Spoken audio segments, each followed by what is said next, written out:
Buen día a todos y a todas. Muchas gracias. Le damos la bienvenida a este nuevo grupo, a la Corte 8, que inicia este aspecto educativo que son los ateneos universitarios, y algo netamente diferenciador con otros tipos de ateneos en los cuales van a participar en los hospitales, centros de salud. Y digo la bienvenida porque es el primero de este grupo que ha iniciado hace muy poquito, 2 semanas, de sus actividades en el sexto año de práctica final obligatoria. Estas prácticas que les van a permitir adquirir o articular más que adquirir todas aquellas competencias necesarias para desempeñarse a futuro, en un futuro casi inmediato, diría yo, porque después de 9 meses de estar con nosotros, egresan como médicos, por lo tanto tienen que dar muestra de que han aprendido durante todo este tiempo dentro de nuestra universidad y dentro de la Facultad de Ciencias de la Salud, lo que es ser médico. ¿Sí? ¿De acuerdo? Dicho esto, bueno, no sé si el director de la carrera, yo no veo nada porque estoy sin anteojos, pero no sé si ves algo ahí, Nati, si Jorge Pepe está. Se diría que no, porque está en un concurso. Les manda saludos, que tengan muchos éxitos, sobre todo a los expositores del Ateneo de hoy. Y bueno, decir nada más que esta actividad docente que se ha instaurado aquí en nuestra carrera desde que comenzó la práctica final, ya está también, y a partir de nosotros, en otras universidades como un instrumento, una herramienta que facilita y permite poner en tapete situaciones cotidianas y problemáticas, no solamente de una persona en particular, como puede ser el paciente, sino que respecto de su familia y de toda su comunidad, como es el tema que van a presentar ahora los compañeros de aquí del nodo de Concepción del Uruguay. Así que bueno, sin más prolegómenos y sin alargar demasiado, preséntense, gurisas, y después nos van contando. Acordarse que la idea es esto, es generar debate, o sea que vamos a habilitar, una vez que ellos hagan su presentación, la discusión o los aportes que ustedes quieran hacer, así como los compañeros docentes que se encuentran aquí en el salón y en la virtualidad. Bueno, muchas gracias. Adelante. Buenos días. Agradecemos a los que están asistiendo a este señor, tanto los que están de manera presencial como virtual. Como ya saben, nosotros somos estudiantes de medicina, que estamos buscando nuestras prácticas finales obligatorias. Ahora estamos votando por salud familiar y general. Los integrantes del grupo son Lobo Hugo, Valeria Colcheli, Vanessa Urbano y Sergio Juan Cruz. Y hoy queremos compartir con ustedes este ateneo que lo titulamos Abordaje de tuberculosis en el primer nivel de atención. Vamos a compartir con ustedes 2 casos clínicos. Un caso de tuberculosis pulmonar, que fue elaborado por Vanessa y Sergio, estamos haciendo nuestras prácticas en el CIS, y otro de tuberculosis laringia, que fue armado por Hugo y Valeria, que están tocando en el CAPS Bajada Grande. Vamos a empezar con el del CIS. Bueno, a modo de introducción, es un paciente que fue diagnosticado en el hospital Urquiza con tuberculosis. Y ahí se hizo el primer tratamiento y luego se articuló con el CIC para hacer el seguimiento y la supervisión del mismo con el agente sanitario. Los datos filaterios de este paciente es un paciente masculino de 64 años, es residente de Concepción del Uruguay, actualmente es jubilado, tiene obra social, es dióster y es del barrio de La Tablada. Acá podemos ver un gráfico del mapa del área programática del CIC, en el cual La Tablada está incluida.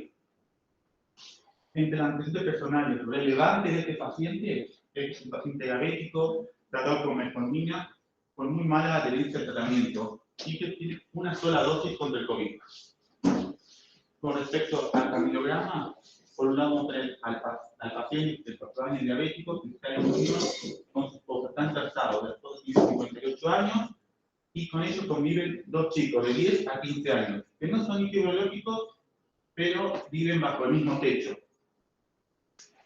Con respecto a las condiciones de la vivienda, una casa marcial, 2 habitaciones, presenta carencias en el domicilio, tienen el baño fuera, no están conectados a la red cloacal, no tienen agua potable, tienen agua de pozo, no hay recolección de residuos, y hay quema constante de basura en el peridomicilio. El agente sanitario nos comentaba que esta familia vive muy al límite a nivel económico. Esto vamos a ver más adelante cómo repercute en la salud de la persona. El motivo de consulta inicial de este paciente fue una tos de 15 días de evolución con disminución de peso, sin ningún otro síntoma. Bueno, la historia de este paciente comienza a cursar por mayo-junio del año 2000. Este paciente primero fue a un privado, porque tenía obra social. Ahí el médico, al evaluarlo, termina determinando que podría ser un tumor de pulmón, por lo que lo termina derivando a neumología del hospital Urquiza. Ahí el neumólogo, al evaluarlo, comienza la sospecha clínica de tuberculosis. Se solicitan los exámenes complementarios que la PPD y el VAC. En agosto de 2022 el paciente trae esos estudios y son una PPD negativa y un VAC negativo, o sea que no se observan bacilos ácido alcohol resistentes. Por ende, el neumólogo realiza la fibrobroncoscopía, que va a obtener dos muestras, una para el VAC y otra para el cultivo. Y a su vez va a solicitar una tomografía de tórax, donde ahí se van a ver lo que son las cavernas y una imagen que se ve al bloque.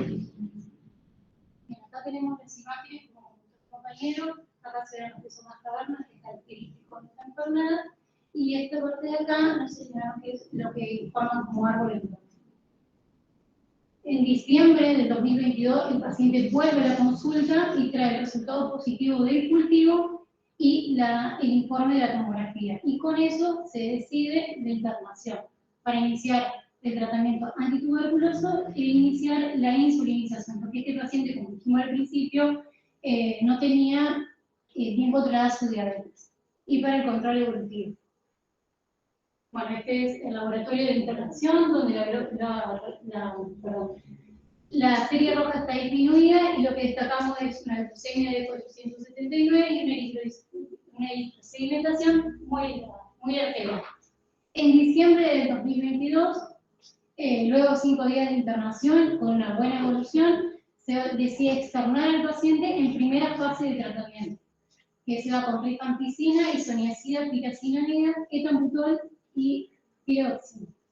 Acá lo interesante es que se articula desde la internación del Hospital Justo José de Urquiza con el centro integrador del CIC para el control del tratamiento supervisado y además el control correspondiente. Los contactos estrechos, como comentó mi compañero, eran dos pediátricos, donde desde el centro, el CIC, fueron asistidos en el servicio de pediatría, se le pide PPD y una radiografía de tórax. La PPD fue negativa y la radiografía de tórax normal, por lo que no se decide tratamiento. En febrero del 2023, el paciente es otra vez citado a control en el hospital, donde se le solicita VAR, vuelve a ser negativa. Ante la mejoría clínica y el aumento de peso, se decide que ya el paciente está para iniciar la segunda fase de tratamiento, que ahora es con isoniazida y rifampicina. Y continúa bajo supervisión del agente sanitario todos los días, que va a la casa a controlar el tratamiento y a los convivientes, y el paciente sigue en control actualmente una vez al mes en el hospital. Bueno, como dijo nuestro compañero Juan recién, nosotros somos del Centro de Salud Bajada Grande, mi nombre es Valeria Lechugo. Vamos a presentar un caso de tuberculosis laringia. Bueno, a modo de introducción, este paciente se trata de Jorge, un masculino de 63 años de edad que padece tuberculosis laringia. El objetivo de la selección de este caso fue darle importancia a la prevalencia de la enfermedad de la tuberculosis, involucrar a la sociedad en el cuidado de esta enfermedad, las medidas preventivas, y sobre todo lo que es la captación, el diagnóstico, el tratamiento y el seguimiento de la tuberculosis en el primer nivel de atención. Bueno, acá en cuanto a los datos filiatorios, se trata de Jorge, un masculino de 63 años, la fecha de nacimiento es el 1 de septiembre de 1959, vive en Concepción del Uruguay, su ocupación es de remisero y no posee obra social. Acá en este mapa de la ciudad podemos ver delimitadas las áreas programáticas de los diferentes centros de salud. Ahí en verde se encuentra el área programática del Centro de Salud Bajada Grande, que es el centro de salud en donde se atiende nuestro paciente, que está delimitado al norte por la calle Sansoni, al este por el Boulevard Montoneras, al sur por el barrio Matadero, donde se encuentran los frigoríficos, y al oeste por la calle 26 del Oeste Sur. Y en este otro mapa se encuentran delimitadas las calles que nombré recién, ahí en color celeste, y acá donde está esta carita se encuentra el domicilio de Jorge, nuestro paciente, es decir, que el domicilio se encuentra dentro del área programática del Centro de Salud Bajadera. Bueno, en cuanto a los antecedentes personales, el paciente es hipertenso, diagnosticado en 2021. Cuando vino a la consulta refiere no estar tomando la medicación, es decir, que la abandonó. Le estaba tomando enalapril, 10 miligramos día, pero abandonó el tratamiento. Y también es tabaquista, refiere ser tabaquista de los 13 años, 20 cigarrillos por día, después calculamos el PAC-IAR y dio 50, es decir, que es un tabaquista de alta jerarquía, es decir, que tiene un alto riesgo de presentar enfermedades respiratorias. El motivo de consulta el 4 de noviembre de 2022 es por odinofagia, es decir, un dolor y dificultad para tragar alimentos.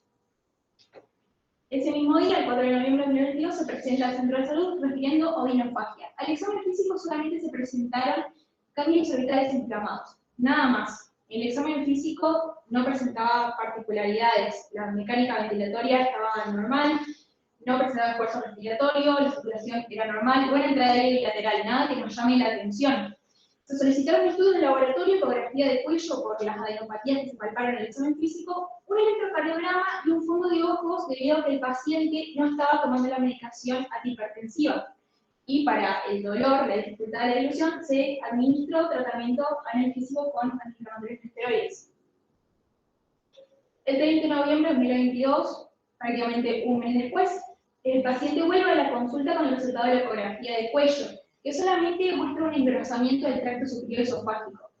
Las adenopatías que habíamos palpado en el examen físico no presentaban particularidades, nada que llame la atención, pero consultaba además por pérdida de peso, tos, disfagia y odinofagia, es decir, que además de la dificultad para tragar alimentos, también tenía dificultad para la dilución de alimentos sólidos y líquidos, pérdida de peso importante de 20 kilos y tos. Esto es importante porque el paciente refería a la tos como algo naturalizado. Él decía que la tenía hace mucho tiempo, no pudo especificar hace cuánto, pero la refería que por el tabaquismo y demás era algo normal en su vida.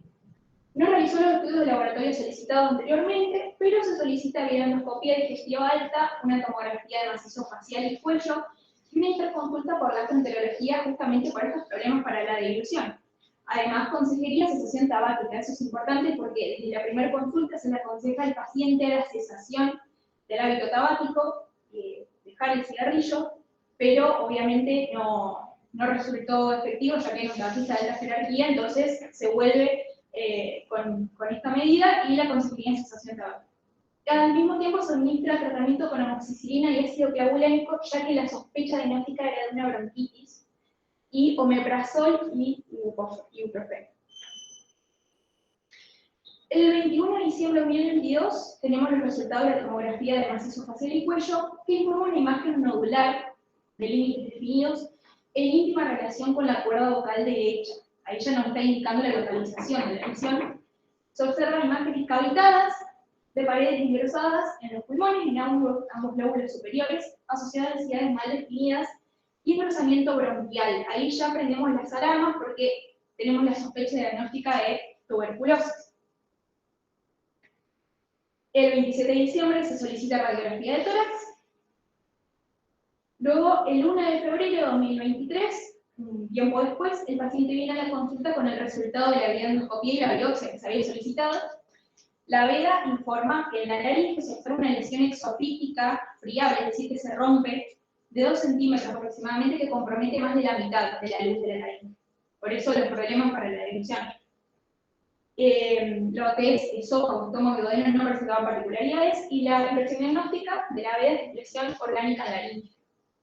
Luego, con el informe histopatológico de la biopsia, se observa que la mucosa laríngea tiene un proceso inflamatorio de tipo granulomatoso, con linfocitos dispersos de manera epitelioide y células gigantes multinucleadas. Esta es la lesión inflamatoria que produce Mycobacterium tuberculosis. Se observan además linfocitos y neutrofilos dispersos. El diagnóstico es compatible con lesión inflamatoria de tipo granulomatoso. Ahí ya teníamos la sospecha, el diagnóstico más probable de tuberculosis. Entonces se vuelve a solicitar la radiografía de tórax, que el paciente no había realizado. El paciente, el 14 de marzo, concurre al centro de salud con los resultados de biopsia y además requiere haberse realizado un laboratorio en el SIC, pero no trae los resultados, por lo tanto nos comunicamos con el bioquímico Carballo, que informa los resultados que están ahí en la diapositiva: un hematocrito disminuido, plaquetas aumentadas y los glóbulos blancos levemente aumentados. Como no se había realizado la raíz de tórax, se vuelve a solicitar y un estudio de vaciloscopía. Bueno, el 15 de marzo del 2023 llega lo que sería el informe de la radiografía de tórax, donde va a mostrar lo que serían los signos. Tenemos hiperinsuflación pulmonar, el refuerzo intersticial, la bronquiectasias y los tractos filosos densos en ambos ápices. Además se asocian lo que serían las opacidades peri- y huecovasculares, que se van a mostrar en estas imágenes.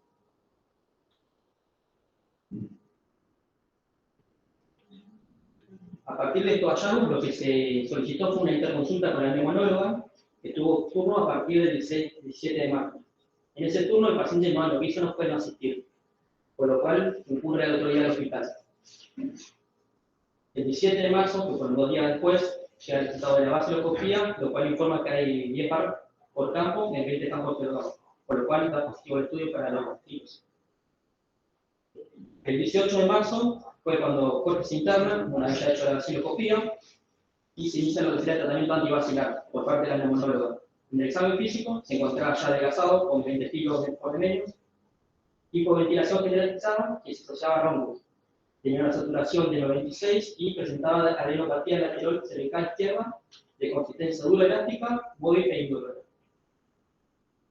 Esto puede ser el primer laboratorio que se realizó, que fue en la internación del anterior no lo retiró, y se puede observar que tiene glóbulos blancos aumentados, o sea, una leucocitosis, los glóbulos rojos se encuentran en neutropenia, hay una hipoglobinemia, el volumen corpuscular medio se encuentra disminuido, por lo cual el paciente se está realizando un cuadro de anemia, las plaquetas se encuentran aumentadas, la eritrosedimentación se encuentra acelerada, hay una hiperglucemia leve, una hiperuremia leve, una hipoglucemia, tanto el sodio como el potasio se encuentran disminuidos, y lo que sería la bilirrubina total se encuentra disminuido y la indirecta se encuentra normal. Bueno, después tenemos las enzimas hepáticas que se encuentran ambas en lugares normales. La orina completa no da particularidades y el test de HIV y COVID-19 da negativos. El 18 de marzo llega lo que sería el informe de la tomografía de tórax que se solicitó.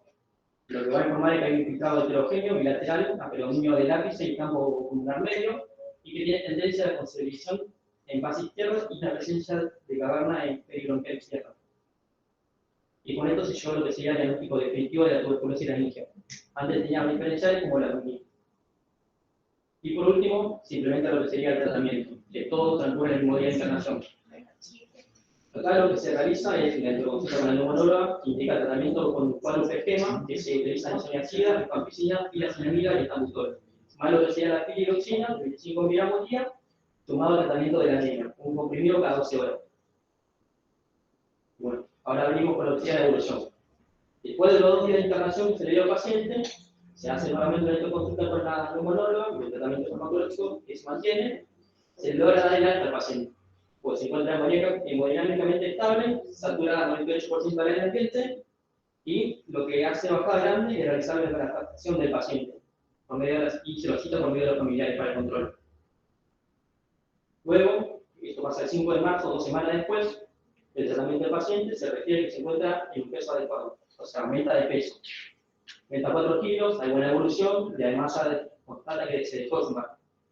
Pero acá el problema hubo que se indicó el laboratorio de control y pautas de alarma debido a que hay una insistencia en la toma de medicación por parte del paciente. Bueno, básicamente esta parte son la prevención de la enfermedad que se van tomando en varios ítems, en los cuales tenemos que primero, que sea la vacunación contra la tuberculosis, a través de la excepción de recién nacidos, ventilar los ambientes, evitar el hacinamiento, iniciar el tratamiento de los pacientes con tuberculosis tan pronto se confirma la enfermedad, evaluar el contacto del paciente y realizar la quimioprofilaxis que corresponde y captar los pacientes sintomáticos respiratorios. Bueno, ahora vamos a hablar un poquito de lo que es la patología en sí misma. Bueno, la tuberculosis sabemos que es una enfermedad infeccio-contagiosa crónica que es producida por un microorganismo que es Mycobacterium tuberculosis, también conocido como bacilo de Koch. Realmente tiene una localización pulmonar, aunque pueda afectar a otros órganos extrapulmonares. Hablando un poquito de epidemiología, se estima que un 20% de la población mundial está infectada con Mycobacterium tuberculosis. Y según datos de la OMS, cerca de 10,4 millones de personas enfermaron de tuberculosis en el año 2016. Aquí en este esquema, que fue provisto por el Ministerio de Salud de la Nación, en el año 2020 hubo 10.896 casos de tuberculosis en el país. Entre los datos más destacados, el 77% de los casos fue de localización pulmonar, un 17% fueron menores de 20 años y un 84% fueron en personas en edades productivas. Y de estos 10.000, 6.056 terminaron en fallecimiento. También tenemos datos a nivel provincial, que fue sacado del Ministerio de Salud de la provincia de Entre Ríos en el periodo de 2010 al 2021. Podemos observar que Concordia presenta la tasa más alta, una tasa de 30, seguida por Feliciano y Federal. ¿Cómo se transmite la enfermedad? Bueno, se transmite persona a persona, inhalación a través de aerosoles contaminados por el bacilo, que han sido eliminados cuando el enfermo tose, estornuda, habla. Una cosa característica de la tuberculosis que tiene un periodo de incubación muy largo, que va de 2 a 10 semanas. Y el riesgo de infección va a depender de la cantidad de enfermos bacilíferos en la población y los factores intrínsecos de la persona, su estado inmunitario, la edad, sus comorbilidades, entre otros. Acá para que el paciente enferme necesitamos un agente causal, y como dijo mi compañero, el de tuberculosis, el reservorio que es el ser humano, el mecanismo de transmisión que, como él explicó, es por medio que el paciente tenga tos, estornude o al momento de hablar, y un huésped susceptible. Las personas de mayor riesgo son personas con HIV positivo, niños entre 0 y 14 años, tabaquistas, enfermedades crónicas como diabetes, estilismo, insuficiencia renal crónica o desnutrición, y los inmunocompetitivos. Ante sospecha de TBC, siempre la debemos tener ante la tos y la expectoración catarral persistente por más de 15 días de evolución. La pérdida de peso también es un dato a tener en cuenta, la pérdida de apetito, fatiga, sudor nocturno, y bueno, la expectoración con sangre, que también es un signo. Para el diagnóstico de certeza debemos tener la identificación del germen, y tenemos distintas técnicas disponibles.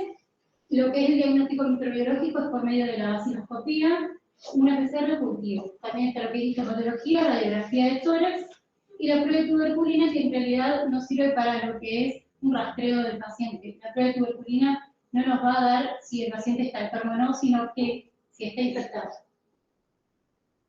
Bueno, en cuanto a los criterios de internación, según el Manual de Medicina Familiar y Ambulatoria de Rubinstein, son las formas graves de la enfermedad, por ejemplo, meningitis tuberculosa, un compromiso del estado general, inmunodepresión y existencia de problemas socioeconómicos. Esto relacionándolo con los casos, en el primer caso de los chicos del SIC, ese paciente sí presentaba criterio de internación, ya que era un diabético, o sea que presenta inmunodepresión. En el caso del segundo paciente, el segundo caso, no presenta ningún criterio de internación, ya que no presentaba forma grave, no tenía compromiso del estado general en el momento de la internación, ya que el examen físico se encontraba hemodinámicamente estable, respiraba aire ambiente, circulando normal, no tenía ninguna presión y no tenía problemas socioeconómicos. Es decir, que igualmente lo internaron sin tener criterios. Después, bueno, en cuanto al tratamiento de la tuberculosis, el Programa Nacional de Control de Tuberculosis garantiza tratamiento gratuito en todo el país. Se cuenta con medicamentos de primera línea y de segunda línea. De primera línea, los principales son isoniazida, rifampicina, piracinamida, streptomicina y etaputor con sus respectivas iniciales, por lo general se escribe así con las iniciales. Y estos fármacos son efectivos en la mayoría de los casos. Bueno, la mayoría de los pacientes con tuberculosis se cura si se les indica y se cumple el tratamiento adecuado y obviamente un buen seguimiento. El tratamiento de tuberculosis consiste en dos fases, que es una fase inicial, la más potente, en donde el objetivo es administrar medicamentos de forma diaria, o sea, todos los días, con el objetivo de barrer todos los bacilos que haya, porque el paciente estaba contagiando. Entonces, luego de 2 semanas de tratamiento, se considera que el paciente ya no es contagioso, ya no es bacilífero. Sí, obviamente se lleva un adecuado tratamiento. Luego está la fase de consolidación, luego de aproximadamente 2 meses. El objetivo de esta fase de consolidación es reducir el número de bacilos persistentes a fin de evitar recaídas después de finalizado el tratamiento. Lo ideal, lo recomendado por las guías y por los libros, es que el tratamiento sea estrictamente dirigido, es decir, que sea supervisado por un profesional de la salud, alguien del equipo de salud, ya sea agente sanitario, médico, enfermero, alguien del equipo. Ambas fases deben ser estrictamente supervisadas a fin de garantizar el tratamiento, ya que es un tratamiento largo de aproximadamente 6 a 9 meses y muchos pacientes no cumplen la adherencia al tratamiento. La forma más eficiente de garantizarlo es la administración supervisada, lo que dijimos recién, y que sea vigilado por algún integrante del equipo de salud. El abandono de la medicación no solo hace que el paciente siga contagiando, que siga persistente la enfermedad, sino que también hace resistencia de los bacilos, y ya los fármacos que estábamos utilizando en primera línea ya no van a funcionar y vamos a tener que ir con fármacos más poderosos, vamos a tener que ser más agresivos con el tratamiento. El tratamiento siempre debe ser supervisado, que es lo ideal, lo que recomiendan las guías. Bien, y a todos los pacientes que se encuentran en tratamiento por tuberculosis se debe hacer seguimiento clínico en la consulta y seguimiento con exámenes complementarios. El seguimiento clínico, o sea, en la consulta, siempre debemos incentivar al paciente a que siga el tratamiento, ya que como decimos, un tratamiento muy largo, no tiene adherencia, tenemos que incentivarlo, ajustar la medicación al peso del paciente y solicitar los controles correspondientes. Y en cuanto a lo que son los exámenes complementarios, estudios radiológicos y microbiológicos al inicio y al finalizar la primera etapa y al final del tratamiento. Y obviamente es necesario tener controles de laboratorio de hepatograma y función renal, ya que las drogas se metabolizan en hígado y en riñón y es necesario controlar la función. Bien. Acá empezamos con lo que sería el tratamiento directamente observado, que se usa así el TOD. Y bueno, básicamente lo que se busca es observar la medicación del paciente y supervisarlo en que lo tome. Para ello, el servicio de salud lo que hace es identificar problemas o factores que hayan en el ambiente del paciente que puedan interrumpir el tratamiento y se trata de supervisar en todo momento. La supervisación se puede hacer en distintos lugares, en los cuales se puede elegir lo que sea el lugar de trabajo, la comunidad, el domicilio del paciente, o se puede llevar a cabo en el mismo centro de salud. Bueno, acá lo que vemos básicamente son los objetivos que se busca descentralizar y realizar un tratamiento cerca del domicilio para que fortalecer la adherencia, el motividad del efecto adverso, como hablaba Vale, y designar un personal a cargo para el cumplimiento. Que ese personal a cargo generalmente se busca que sea una persona que esté formada y que sea elegida por el paciente, o sea que el paciente acepte tener esa persona al lado. Y esas son las estrategias que básicamente se utilizan para llevar a cabo todo lo que sería el tratamiento: comunicación, referentes, disposición de la medicación, notificar los casos de epidemiología, facilitar el cumplimiento y tratamiento y seguimiento, control de la vacunación con la BCG y la quimioprofilaxis cuando sea necesario. Bueno, a modo de conclusión, para cerrar, tenemos que dar importancia a la tuberculosis como una enfermedad prevalente. Debemos pensarla como diagnóstico diferencial de diferentes patologías respiratorias, ya que es una enfermedad que sigue existiendo. Muchas personas piensan que está erradicada, pero no es así. No debemos dejar de pensarla como diagnóstico diferencial y dar importancia de involucrar a la comunidad en lo que son las medidas preventivas de vacunación a los recién nacidos, identificar, captar a las personas enfermas y recalcar la importancia de diagnóstico, tratamiento y seguimiento. Bueno, y por último, de parte de Vanessa y mía, que estamos votando por el sí, queremos un agradecimiento especial a la gente sanitaria, que Claudio Santini, que nos ayudó a recabar toda la información de este paciente, y a la doctora Toy, que está en neumología, por permitirnos acceder a la historia clínica y poder armar el Ateneo. Y nada más. Muchas gracias.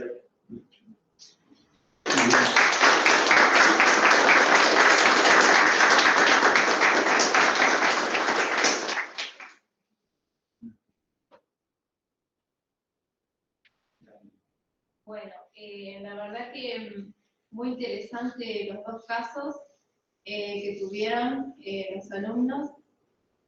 ¿Cómo fue que a mí siempre me gusta preguntarles a ustedes cómo lo vieron desde el centro de salud? O sea, quiero agregar también que la primera, digamos, que sospechó en el caso de los chicos de los alumnos del SIC, la primera que sospechó el cuadro de tuberculosis fue el agente sanitario que trabaja con nosotros. O sea, de ahí partió todo, porque el paciente era un paciente con obra social que se estaba tratando por privado, que estaba siendo estudiado por un cáncer de pulmón, como comentaron los chicos, y este agente sanitario, viendo otra familia, contactó con este señor y lo primero que sospechó fue tuberculosis. Entonces, ella fue la conexión y la referente, digamos, de esa región del centro de salud, de esa área programática, y fue la que hizo la conexión para todo. Y así fue que fue derivado con la doctora Tuay acá en el hospital, y bueno, y así surgió todo el tema que explicaron los chicos. Y en el caso de ustedes, chicos, ¿cómo fue que vieron desde el primer nivel de atención el caso de ustedes? En nuestro caso fue muy complicado al principio porque el paciente no presentaba ningún síntoma sugestivo, ningún signo, ningún síntoma de enfermedad respiratoria, o sea, de tuberculosis. Al principio, como tenía ese síntoma de dificultad en la dilución, el dolor, se pensaba algo más como problema del urotorio. Por eso se indicaron esos estudios de ecografía de cuello por las adenopatías, que después no tuvieron particularidades. Después, al mes, empezó a presentar la pérdida de peso, la tos que para el paciente era algo normal en su vida, no lo tomó como algo que realmente le afectaba. La pérdida de peso, la disfagia, y ahí se empezó a estudiar recién qué es lo que podía hacer con la veda, y a partir de la biopsia recién se pudo dar con lo que era el problema, porque el foco estaba en el pulmón y migró hacia la laringe y se manifestó ahí, como tuberculosis laringe. Entonces, como que fue muy dificultoso, tuvimos que pasar por una serie de instancias y exámenes complementarios para llegar al diagnóstico. Claro, y en el caso del paciente de SIC también, o sea, todos los estudios negativos, digamos, como que, pero la clínica la tenía, digamos, y es lo primero por ahí que sospechamos todos, ¿no? Así que, bueno, por eso es importante dentro del centro de salud. Nosotros, por ejemplo, tenemos la suerte de tenerla a Claudia, que es nuestra agente sanitario, que es una persona que está muy bien preparada y sabe cómo desempeñarse en todas las situaciones. Y si no hubiese sido por ella, yo creo que no sé cómo estaría, digamos, este paciente, ¿no? Sin despreciar, digamos, el trabajo de su atención en el privado y todo lo que sea, pero bueno, lo importante es eso, trabajar en equipo, porque Claudia nos comunicó a nosotros que a ella le parecía que era tuberculosis y estaba en lo correcto, así que gracias a ella se pudo resolver todo esto y ahora está el paciente supervisado por ella, porque aparte es una referente que ya conocía esa familia y es como que si hay una unión y el paciente, como ustedes vieron, es muy resistente, digamos, a la atención médica y la única que confía es en ella, entonces solamente se va a manejar con ella y ella después es como que nos hace un informe a nosotros de su seguimiento. Bueno, acá en Bajada Grande todo lo contrario, no tenemos agentes sanitarios, ¿no? O sea que es todo un problema, es más, no pudimos hacerle supervisado diario, así que lo citamos a la consulta y viene y le controlamos la pastilla, le controlamos que todo se formó parte de la familia, más allá que vive solo, las hijas se encargan de supervisar todo eso. Entonces le hacemos más seguimiento en consultorio, que no es lo ideal, Claro, pero uno se tiene hace que adaptarse seguimiento a cerca, digamos, las medidas. eso. Pero aparte de esa bronquitis que se trató, se pensó en su momento en algo maligno en esófago laringe, ¿no? Y que se manejó con el gastroenterólogo y también el anatomopatólogo cuando tuvimos la biopsia para que nos confirme que no había nada, porque es como que el foco estaba al principio como que era algo malo, digamos. Esa parte, por la pérdida de peso, por todo eso, y cuando se ve las cavernas o se ve que ya teníamos esta lesión granulomatosa, ahí recién se prende la chispa de la TBC, y no iniciamos tratamiento de Bajada Grande porque no tenemos la medicación, sino ya hubiéramos iniciado. Eso es algo que también a nosotros nos perjudica mucho porque ustedes vieron que toda la medicación, todos los tuberculosos van acá al hospital, digamos, o sea que el paciente tiene que trasladarse de donde sea a buscar la medicación, y muchas veces esto no es posible, así que eso sería como un obstáculo para nosotros, que el paciente tenga que venir a buscar la medicación y eso. Y el tiempo para el paciente, porque en este caso, por ejemplo, la doctora Today muy bien me dio turno enseguida, porque le dio enseguida para que vaya por el turno, pero el paciente falta, porque también es un paciente que, como ven ahí, no se hacía los estudios, no le gustaba la atención médica, o sea, forzado iba ya a la consulta, y ahora sí, y ahora generó, o sea, él confía en nosotros en ir a bajada, pero se resistía a ir al hospital. Entonces, ¿qué pasa? Falta y terminan internándolo para iniciar un tratamiento cuando no es un criterio internado para iniciar el tratamiento. Entonces, bueno, como que si lo hubiéramos tenido en bajada, hubiera empezado el tratamiento y no hubiera pasado todo lo demás, la información. Y ahora que los pacientes se siguen ahí, ¿tampoco les llevan los medicamentos a ustedes porque ustedes se lo dan? ¿Tienen que venir al hospital igual? Y la neumóloga se lo da al paciente directamente. Ni siquiera el que va a farmacia y... Claro. Que en realidad lo podríamos hacer, si a nosotros nos mandan la medicación, tranquilamente lo podemos hacer nosotros. Bueno, ahora hay 30 promotores de salud. No es problema de que no haya gente, de verdad.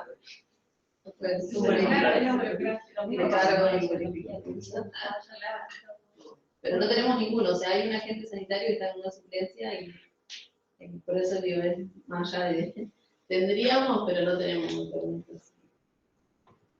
A mí no me quedó claro cómo manejaron los contactos. Bien, el tema de los contactos, Es importante, el manejo de los contactos con la prevención. en el segundo caso, en el nuestro, en Embajada Grande, también fue dificultoso. Pudimos trabajar con las dos hijas de este paciente, a quien se le solicitó radiografía de tórax y fracción de Mantoux, que todavía no tenemos los resultados. Supuestamente una de las hijas se realizó la radiografía pero no trajo los estudios. En el hospital no había reactivo para la fracción de Mantoux, entonces no tenemos los resultados. El núcleo, o sea, el más estrecho, el contacto más estrecho, es la mujer de este señor, que una semana antes del diagnóstico se había separado, es decir, que estaba viviendo en otra casa, pero no pudimos contactar, no se pudo contactar con la paciente porque no respondía llamadas, no se pudo, entonces se trabajó con epidemiología para poder contactarla. Y además, por eso la dificultad, y además como el paciente es remisero, como pasaba más de 12 horas adentro del... Prefiero un programa y lo pasaba más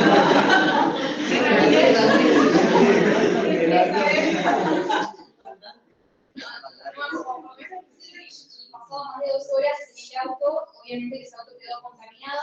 También tuvimos dificultad para que el paciente nos dé los datos de la empresa, de su y demás, pero tratamos de trabajar eso con epidemiología, pero también fue muy dificultoso el hecho de... La realidad es que ella no quiere que se hable, es más, hasta dijo que si se le dice la revisería ya no va más, porque no quiere que lo echen del trabajo, es un bastante laboral, y bueno, entonces tenés que entender eso. Todavía hay un impacto, digamos, negativo cuando el diagnóstico del TBC que te sabe. Y aparte, se le dio el aislamiento, bueno, que es una falencia también que pasó, que cuando se le da el alta de la internación no hacen nada de lo epidemiológico, más allá de que yo ya lo había aislado antes, digamos, no hablan con los familiares, no hacen nada de eso, y entonces le recalco a la hija y le doy escrito en un papel que se aísle por lo menos por 2 o 3 semanas, que no trabaje, le brindamos ayuda del centro de salud para que busque alimentos a la dirección social, de la municipalidad, todo para que las hijas lleven ayuda a todo, pero a la semana, o sea, yo entro al centro cómico, porque yo entro al centro de salud y me toca bocina en la remis, con un barbijo, y me dice, doctora, ando mejor. Digo, ¿qué haces? No, bueno, tengo que trabajar, es difícil, porque uno indica en realidad es eso, pero claro, enfrentar la realidad. Sí. En el caso de la familia, por ejemplo, es un caso especial porque esta familia está en proceso de adopción con estos 2 chicos. Entonces, averiguando mucho no queríamos, digamos, pero bueno, teníamos que saber cuánto tiempo ellos pasaban con convivientes, digamos, y en realidad no cumplía el criterio, digamos. Está en esa etapa de Sí, en el periodo de adaptación. y entonces como que comparten, digamos, momentos, pero no están Horas, digamos, muchas horas al día con esas familias. ¿Sí?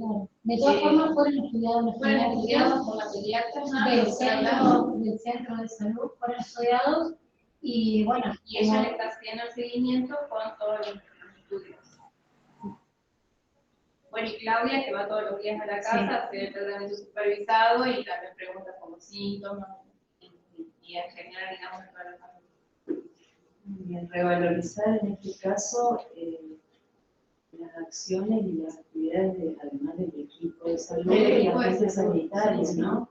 Porque la gente sanitaria, cuando le toca un tratamiento de estos dos, tratamiento observado, no tiene sábado, no tiene domingo, tiene que ir a la casa, ponerse de acuerdo con el paciente a qué hora va a estar y darle las pastillas todos los días. Allá ha habido varios pacientes que se han curado gracias a los pacientes sanitarios, además de los médicos. No, y aparte, de mi parte, también la conclusión que me queda a mí también como profesional, ¿no? Que nosotros tenemos la cabeza mucho de lo oncológico y queremos como siempre descartar eso primero.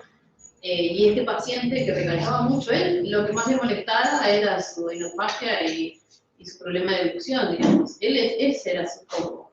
Y claro, lo que pasa es que esta tos era crónica porque él seguramente, calculo yo, que hace 2 años que está con la tuberculosis, porque tiene una hija que no es, o sea, la hija de la señora esta que convivía, falleció a los 15 años de tuberculosis y no se le hizo nada a ellos, digamos, de estudio ni controles. Entonces, este antecedente obviamente que lo sé después, ¿no? Cuando yo ya le diagnostico y me dice, ah, sí, la hija de mi pareja murió de eso, y bueno, entonces él, esa tos era crónica, la relacionaba con el cigarrillo, pero seguramente que era por esto, ¿no? Entonces, ante un paciente con una tos crónica, pérdida de peso, siempre tenemos que descartar tuberculosis, ¿sí? O sea, eso me queda a mí como, y lo dicen los libros, ¿no? Porque en la bibliografía también está que lo pensemos, que lo tengamos como un diagnóstico diferencial. Muchas veces no lo tenemos.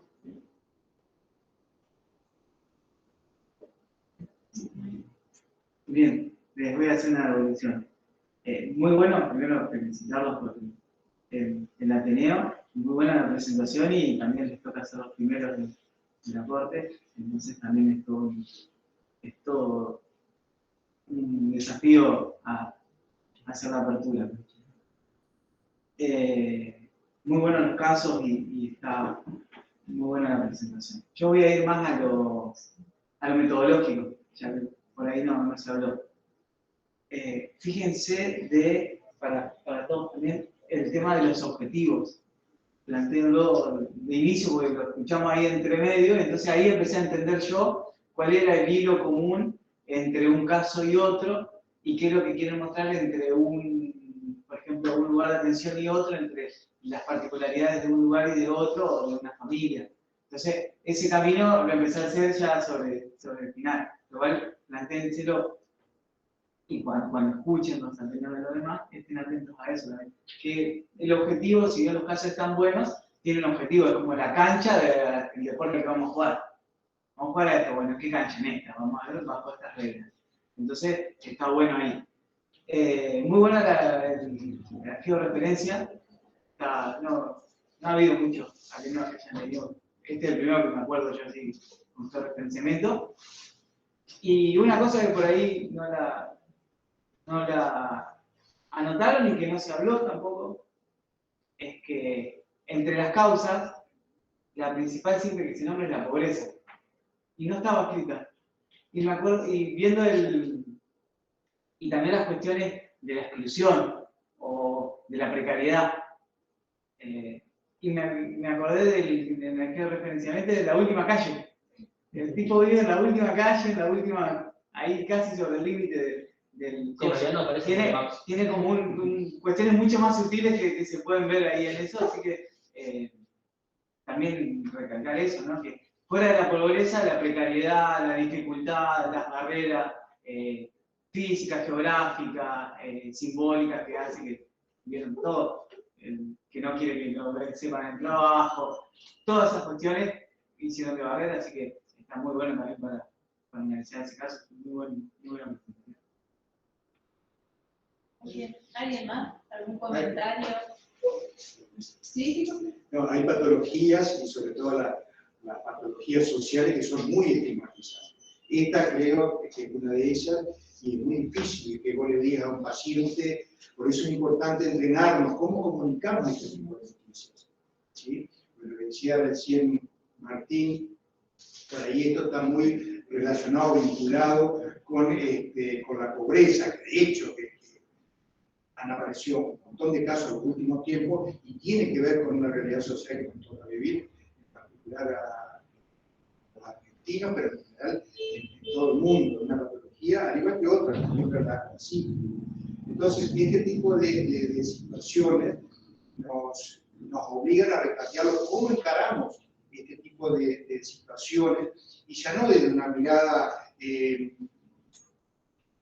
solo desde la patología, sino con todo el contexto. Eso es lo que decíamos al principio, cuando yo les comentaba fuera de la tenemos, esto de que tenemos que empezar a rever nuestras praxis a fin de poder no solamente diagnosticar, sino que no se nos escapen las oportunidades, porque este paciente, como bien decía Silvina, por ahí podría haberse diagnosticado antes y seguramente. Lo que pasa es que si uno no lo piensa y según donde vive, si bien tenía trabajo, no sé la otra paciente del otro centro, la ocupación. Jubilado. Bien, entonces hay que ver si no es lo mismo el jubilado perdón si hay algún pariente, hijo de abogado de la Suprema Corte, pero no es lo mismo si un jubilado de la mínima, que en el cual muchas veces dice, che, no, pero quiere decir, le van a recetar remedio, no lo voy a poder comprar. Vemos cómo anda el PAMI, que son todas instituciones por ahí del Estado, pero que muchas veces en el medio hay burocracia y hace que este tipo de cuestiones se alteren. Fíjense, agentes sanitarios. ¿Cuántos agentes sanitarios, dice usted, que están en los centros de salud? En una época estaba lleno porque teníamos los agentes sanitarios, los promotores de salud de CAPE.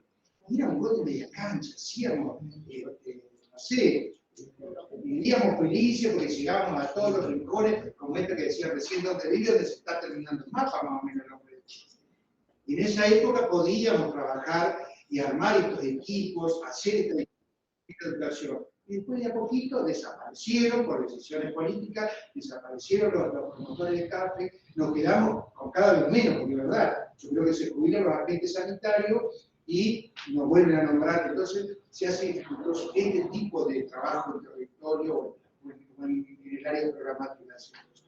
Entonces por ahí ustedes, como futuras generaciones, próximas generaciones de médicos, también tener este chip o este discurso por ahí para cambiar. Y de última, tienen que ser los que cambien la realidad. Porque si no, esto que decimos desde que empezamos la carrera acá en esta facultad, ya, este tipo de modelo que instauramos en la UNER tiene que ver con que nuestros futuros profesionales se comprometan con la realidad de la región. Entonces, esto tiene que ver específicamente, y gracias, y los felicito por el tema que trajeron a votación, porque es verdad lo que decía Martín, nunca lo habíamos abordado. María Eugenia, nunca habíamos tenido. Y es un tema que necesitamos ponerlo en el tapete de nuevo.